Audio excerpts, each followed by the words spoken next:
GitHub에서 내려받은 파일이 스터디 자바라는 폴더예요. 여기가 지금 GitHub하고 연결되어 있는 폴더죠. 이 중에 제가 프로젝트 하나를 VS 코드로 열게요.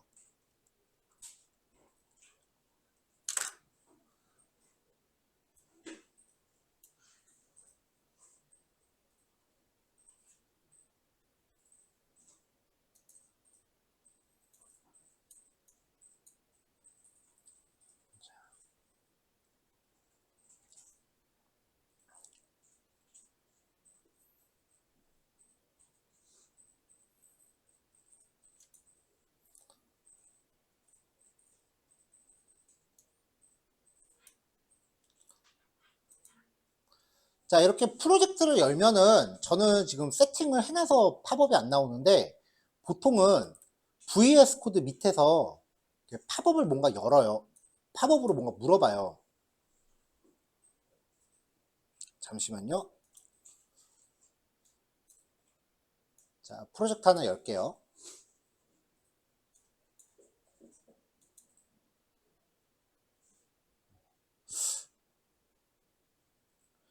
원래는 여기 밑에서 그 팝업 창으로 물어봐요. 뭐냐면은 지금 27번 27 언더바 무슨 프로젝트를 지금 열었죠. 근데 이 프로젝트의 상위 폴더가 Git하고 연결되어 있는 폴더잖아요.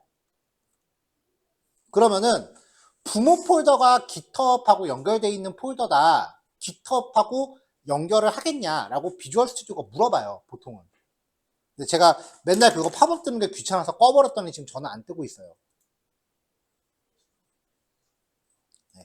저는 지금 자동으로 지금 등록이 돼 버렸네요. 이렇게 하면 그동안 내가 커밋이나 커밋을 했던 내역들이 매번 보이고요. 비주얼 스튜디오 코드를 통해서 이게 어떻게 수정이 됐는가도 나옵니다. 근데 뭐 사실 요거는 거의 살펴볼 일이 없을 거예요.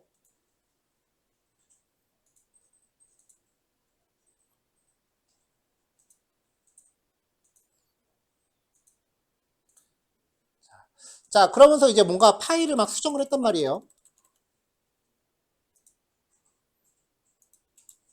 네, 무작위로 막 수정을 할게요. 그러니까 비주얼 스튜디오 코드가 이 프로젝트가 GitHub이랑 연결된 폴더 안에 있는 거다라고 인지를 하면은 그때부터 파일 옆에 이런 글자가 생기기 시작을 해요.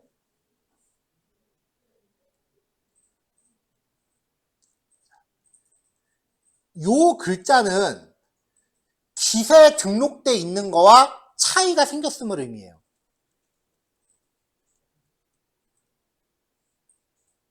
GitHub에 있는 거를 내 컴퓨터로 클론을 받은 다음에 뭔가 수정이 발생한 파일이다라는 걸 뜻해요. 이 동그라미는 폴더에 붙거든요. 이거는 수정된 파일이 들어있는 폴더다라는 뜻이에요. 그러니까 비주얼 스튜디오 코드에서 이런 기호가 보이면은 아 내가 add commit push를 해야 되는구나 라고 인지하시면 돼요.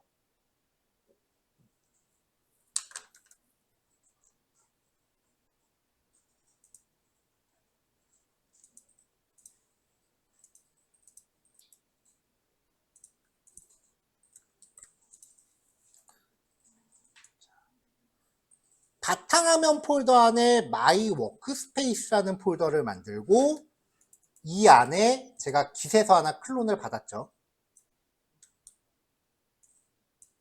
요거예요. 이번에는 폴더를 하나 새로 만들어 볼게요. my home이라고 만들고 일단 아까 작업한 거는 Git에 올려야겠죠.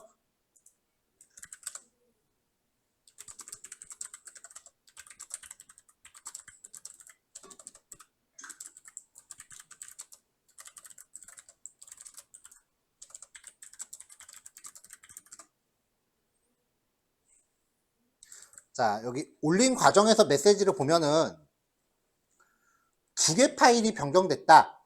이렇게 나오죠.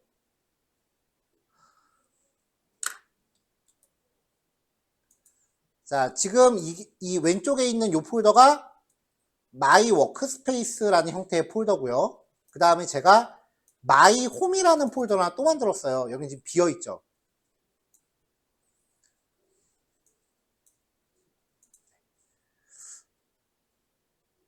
모양을 조금 다르게 보이게끔 하고, 여기다가 이 지금 비어있는 폴더에다가 깃에서 클론을 하나 또 받아볼게요.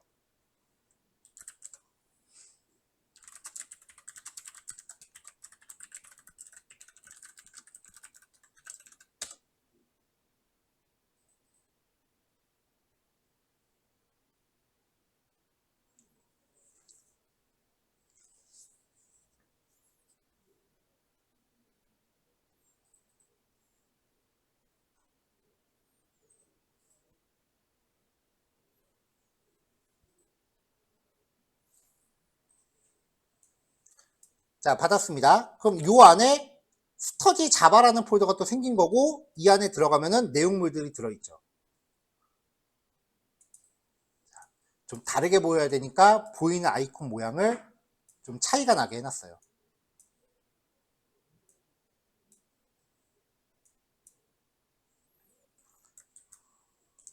자, 이렇게 한 컴퓨터에서 여기저기 클론을 받아도 돼요. 왜냐면 깃허브에 있는 게 원본이에요, 항상. 근데 이렇게 한 컴퓨터에서 여러 번 클론 받으면 내가 마지막으로 작업했던 게 어디 거지? 라고 좀 헷갈릴 수가 있으니까 가급적 한 컴퓨터에서 여러 번 클론 받지는 마세요. 또 클론을 받아야 될 일이 있으면은 기존에 쓰던 거를 지우고 받으세요. 헷갈리면 안 돼요.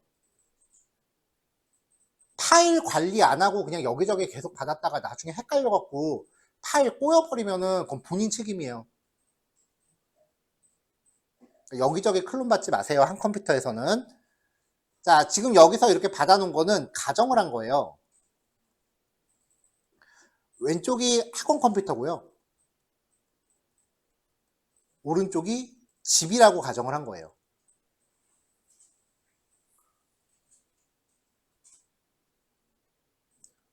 자, 그러면 학원에서 실습한 거를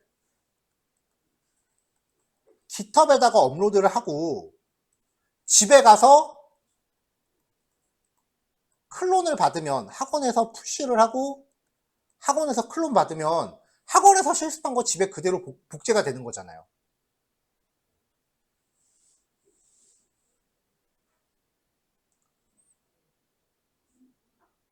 이렇게 하면은 내가 뭐 파일 집에 가져간다고 이메일 같은 거나 웹하드 같은 거 따로 안 써도 되는 거죠.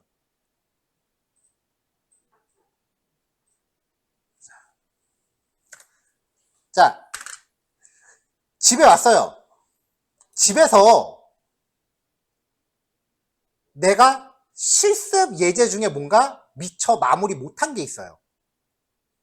그럼 집에 가서 그거를 이어서 할 거다라고 가정을 합시다. 자, 여기 28번 폴더예요.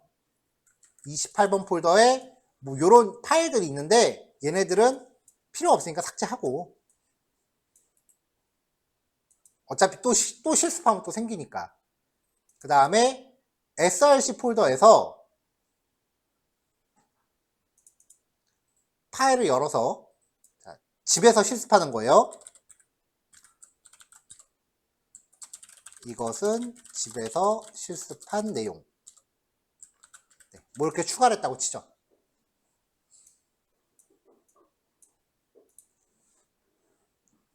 자, 그래서 이제 미처 완성 못한 걸 집에서 마저 다 했어요. 그러면 다음날 학원 가기 전에 집에서 실습한 거 가져가야 될 거 아니에요. 그래서 학원에서 계속 이어서 하죠. 그래서 아까 오전에 우리가 봤었던 게 변경사항만 올릴 때는, 클론 받은 거에서 내가 수정한 걸 올릴 때는 명령 프롬프트 다시 열고 git add -a git commit -m 뭐 부족한 실습 완성 뭐 이런 식으로 이제 코멘트를 달았다고 치자고요. 그 다음에 git push origin main 이라고 해서 업로드를 해요. 그럼 다음날 학원 오면은 이거는 어저께 클론 받은 거잖아요. 그리고 집에 가서 뭔가 내가 수정된 걸 깃에 올렸잖아. 그러면 학원에서 어저께 받아놓은 거는 이미 달라진 거죠.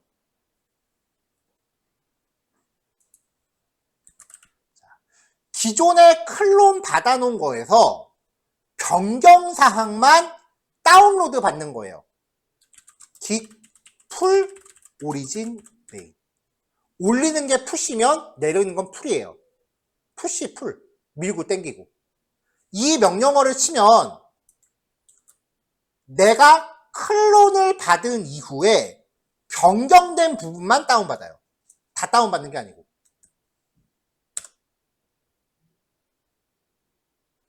자, 이렇게 하면은 이쪽에서 28번 갔을 때, 자, 아까 이 파일 삭제되니까 여기서도 같이 지워졌어요. 자, 무슨 파일 삭제됐다 이렇게 뜨고요. 그 다음에 src 폴더 안에서 소스를 열어보면 어떤 파일이었죠 아까? 아, 이거죠. 이것은 집에서 실습한 내용이라고 내용이 들어가 있죠.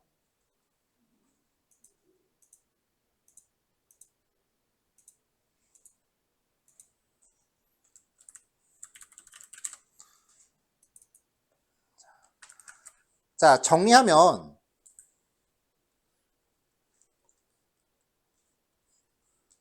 이쪽이 학원이고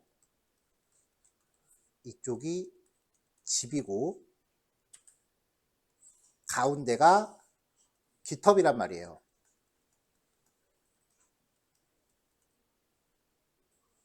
그러면 학원이건 집이건 보통은 학원에서 하겠죠.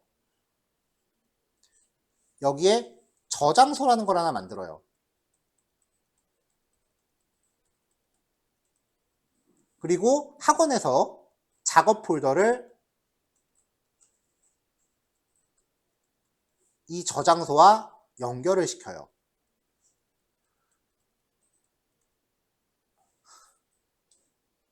그 다음에 이 안에서 이제 실습 결과물들이 쌓이면 이거를 최초에는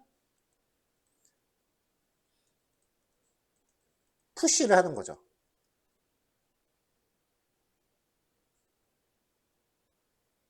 자, 그럼 이제 집에 가서 이 저장소에 있는 걸 클론을 받아요.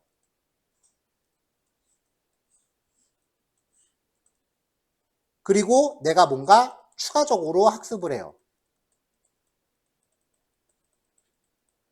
그럼 추가적으로 학습된 거를 여기 다시 올릴 때는 add, commit, push. 다음날 학원으로 오면은 변경상 추가된 내용만 받기 위해서 풀. 자, 다시 그럼 학원에서 그 다음날 또 실습을 또 할 거 아니에요. 그럼 다시 깃허브에 올릴 땐 add, commit, push. 집에 가면은 또 추가된 실습만 받기 위해서 풀. 이게 업로드고 이게 다운로드예요. 일단 클론을 받아놓고 add, commit, push가 업로드, 풀이 다운로드예요. 이걸 왔다 갔다 하면서 하는 거예요. 사실 이게 익숙해지면은 별도로 외장하드 안 갖고 다녀도 돼요. 다 깃허브에다 저장하면 되니까. 네, 저 같은 경우는 이렇게 이렇게 쓰고 있기도 하지만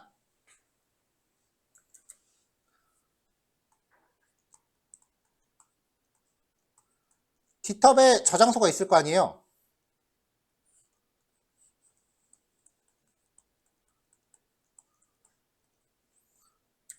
그리고 학원에서 외장하드를 하나 갖고 다녀요.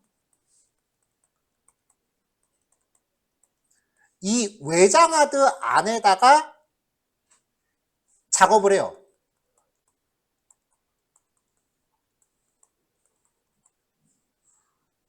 아이고.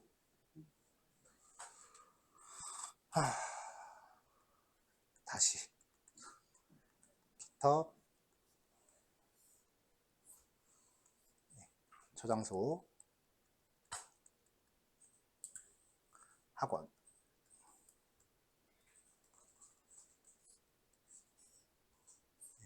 외장하드.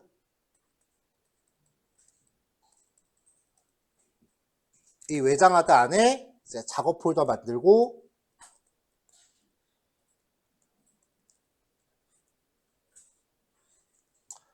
이 외장하드의 폴더를 GitHub하고 연결을 한 다음에 그냥 매번 저장소에다가 add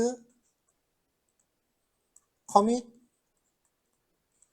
푸시만 해요. 그리고 집에 가면 이 외장하드를 그대로 집에 가서 끼니까 이거 그냥 통째로 들고 가는 거 아니에요. 그럼 집에서는 클론을 받을 이유가 없지. 이걸 그대로 들고 가는 거니까.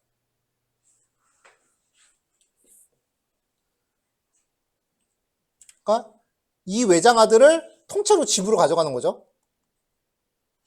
집에다가 외장하드를 장착하면은 이게 그대로 딸려올 거 아니에요. 그럼 사실 GitHub을 쓰는 것 자체가 사실 큰 의미가 없잖아요. 그럼 그냥 집에서도 작업하면은 GitHub에다가 add commit 푸시만 하는 거예요. 왔다 갔다 하면서.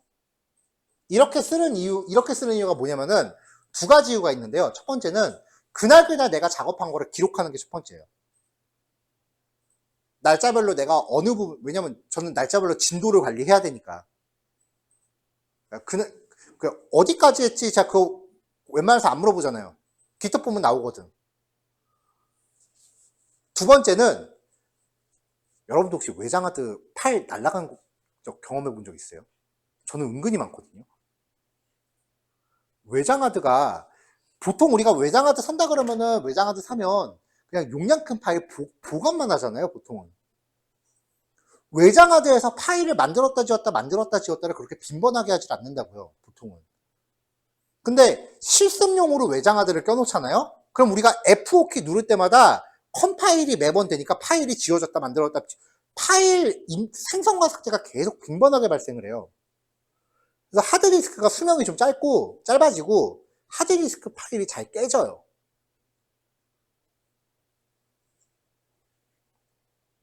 그래서 일종의 백업용으로 쓰는 거예요. 하드디스크 날아가면 여기 있는 거 클론 다시 받으려고. 제가 지난번 기수 6.5개월 과정하면 이거랑 똑같은 과정하면서 하드디스크 2번 날아갔었거든요. 그럼 그냥 깔끔하게 포맷하고 다시 쓰는 거예요. 클론 받아서. 그래서 일종의 백업 스토리지 용도로 사용을 해요.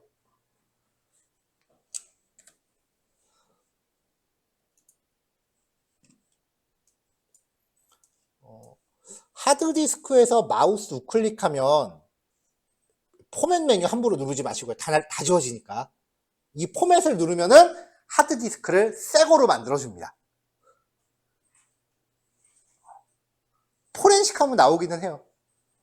공장 초기화는 또 다른 방식이라서. 여기 속성을 보면요.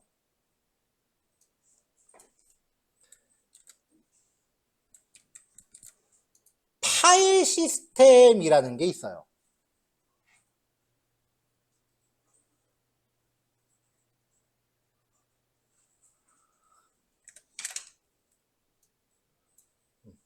지훈이 외장하드 여기 파일 시스템 뭐라고 써 있어요? 그치, 그럴 것 같아서 지금 물어본 거야. 자, 여기 파일 시스템이라는 게 뭐냐면은 컴퓨터가 하드디스크에 파일을 기록하는 방식이에요. 이게 운영체제마다 다 틀려요. 그래서 요 방식이 서로 다르면 그 외장하드나 USB 같은 걸 서로 인식을 못해요. 그래서 예를 들면은 맥에서 쓰던 USB나 외장하드는 윈도우에 끼면 안 나와요. 백날 것 뺐다 껴도 안 나와요. 그리고 윈도우에서 쓰던 외장하드나 USB는 맥에다 끼면은 파일을 USB에 넣지를 못해. 거기 있는 거 끊을 수는 있어도. 파일을 읽고 쓰는 방식이 서로 다르니까 호환이 안 돼요. 이거는 운영체제마다 고유의 방식이 있어요. 조금 전에 이제 지훈님이 말한 게 EXPAT이라고 하는 방식이에요. 이게 옛날부터 좀 발전을 거듭한 건데 PAT 16, PAT 32, EXPAT 이렇게 발전을 하거든요. 이게 아마 최대 저장 가능한 한 파일이 쓸 수 있는 최대 용량을 뜻할 거예요. 16메가, 32메가 얘는 무제한. 이 EXPAT이라는 게 무슨 방식이냐면은 옛날 윈도우 98 방식이에요. 제가 전에 얘기했었죠. 개인용 윈도우가 있었고 기업용 윈도우가 있다. 개인용 윈도우는 윈도우 98 이후에 윈도우 미까지 나오고 완전 사장됐다 그랬죠. 기업용 윈도우는 윈도우 NT라고 했었잖아요, 제가. 그래서 기업용 윈도우가 사용하는 파일 시스템 방식이 NTFS예요. NT 파일 시스템이야, 이름이. 차이가 뭐냐면 팟 계열들은요, 저장되는 파일을요, 파일이 저장되죠? 이게 파일이 저장된단 말이에요. 이것도 파일이야. 그럼 다음 파일이 이렇게 저장되는 게 아니라 이렇게 저장돼요. 저장되는 파일들이 이렇게 다 엉켜요. 그래서 어떤 파일 하나에 문제가 생기면 그 하드디스크에 있는 모든 파일이 다 깨져요. 그러면 윈도우가 순간적으로 마탱이 가면서 뻗어요. 그게 블루 스크린이라는 현상이에요. 블루 스크린을 발생시키는 주범이 이 팟 파일 시스템이에요. 그래서 윈도우 98 계열이 사장된 거예요. 설계 자체가 잘못됐었기 때문에. 파일들을 따로 격리를 시켜야 하나가 깨지면 여기만 버리면 되는데 얘는 애당초 이렇게 저장되기 때문에 조금만 문제가 생겨도 시스템 전체가 다 다운되는 방식이야. 그래서 기훈님 하드는 파일 깨지는 게 되게 쉬워. 조금만 용량 큰 파일 넣거나 파일 복사하다가 함부로 뽑거나 그러면 다 날아갈 거야. 컴퓨터가 다운될 수도 있는데 외장하드니까 보통은 외장하드에 있는 것만 다 날아갈 거야. 그래서 NTFS가 좀 안전한 방식이에요, 윈도우에선. 방법은 포맷하면 돼요. 여기 포맷 메뉴 누르면은 여기에 파일 시스템이라는 걸 고를 수가 있어요. 여기서 NTFS를 선택하고 포맷을 다시 해주면은 파일 시스템이 바뀌어요. 그래서 본인들 사용하시는 외장하드 봐서 EXFresh이라고 되어 있으면은 포맷 다시 하세요. 그냥 쓰다간 수도 없이 날아갈 거야. 대신에 포맷이라는 걸 하면 하드디스크 안에 있는 게 다 지워지니까 딴 데다 미리 복사해놓고 하세요. 복사 안 해놓고 했다가 나 때문에 다 날아갔다 그러지 말고. 옛날 외장하드들은 기본값이 NTFS로 나왔거든요, 출시할 때. 분명히 EXFAT은 녹화돼도 상관없어. 쓰레기야. 이렇게까지 표현했어요. 근데 요즘 출시되는 건 다 EXFAT으로 나와요. 왜냐면은 EXFAT이 윈도우와 맥에서 동시에 읽기 쓰기가 가능해요. 요즘은 왔다 갔다 하면서 쓰는 사람들이 많으니까 그 사람들 때문에 이걸 EXFAT으로 나오는데 EXFAT은 맥에서도 깨지기 쉽고 윈도우에서도 깨지기 쉬워요. 이거는 진짜 안 쓰는 게 좋아요. 그리고 아마 EXFAT이 4기가 넘는 파일 복사가 안 될 거야, 아마.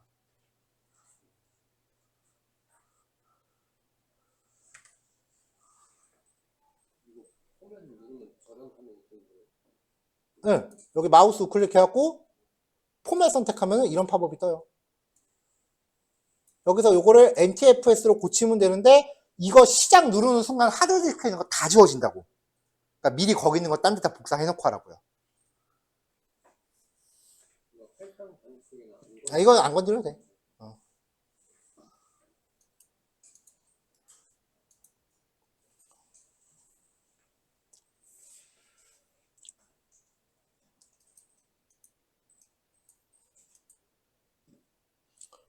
자, 여기까지 깃허브 이야기였어요.